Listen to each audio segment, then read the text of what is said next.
কথা ছিল রক্ত প্লাবনের পর মুক্ত হবে শস্য খেয়ে। রাখালেরা পুনর্বার বাসিতে আঙুল রেখে রাখালিয়া বাজাবে বিষয়। কথা ছিল বৃক্ষের সমাজে কেউ কাঠের বিপরীত খুলে বসবে না। চিত্রল তরুণ হরিণেরা সহসায় হয়ে উঠবে না রপ্তানি যোগ্য চামড়ার প্যাকেট। কথা ছিল শিশু হবে পৃথিবীর শ্রেষ্ঠতম সম্পদের নাম। নদীর চুলের রেখা ধরে হেঁটে হেঁটে যাবে এক মগ্ন ভগীরথ। কথা ছিল আগুর ছোবনা কোনো দিন। অথচ দ্রাক্ষার রসে নিমজ্জিত আজ দেখি আরশি মহল। রাখালের হাত দুটি বড় শীর্ণ এবং ক্ষীণ। বাঁশি কেনা যেন তার কখনোই হয়ে ওঠে না। কথা ছিল চিল্লাকা নদীর কিনারে একদিন ফিরে যাব। একদিন বড় বৃক্ষের ছায়ার নিচে জড়ো হবে সহজিয়া বাউলেরা। তাদের মায়াবী আঙুলের টোকা ঢেউ তুলবে এক তারায়। একদিন সুবিনয় এসে জড়িয়ে ধরে বলবে উদ্ধার পেয়েছি। কথা ছিল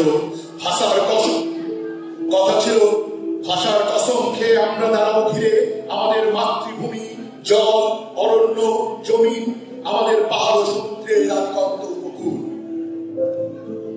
আজন্ম এই জলভূমি খুঁজে পাবে তার প্রকৃত ঠিকানা।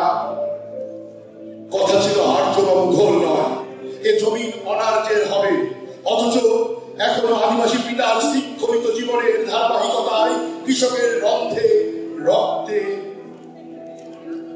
ভুলে যায় বন্দিত্বের বীজ।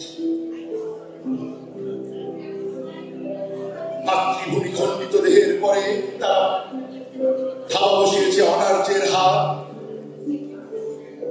আর কি অবাক ইতিহাস দেখি, সব লুটেরা দুঃসরা জয়গানে ভাষা প্রশস্তি বহিরাগত তস্করের নামে নানা নানা পতাকা উড়ায়। কথা ছিল আমাদের ধর্ম হবে ফসলের ফসলের সুষম বন্টন। আমাদের তীর্থ হবে শস্যপূর্ণ ফসলের মাঠ।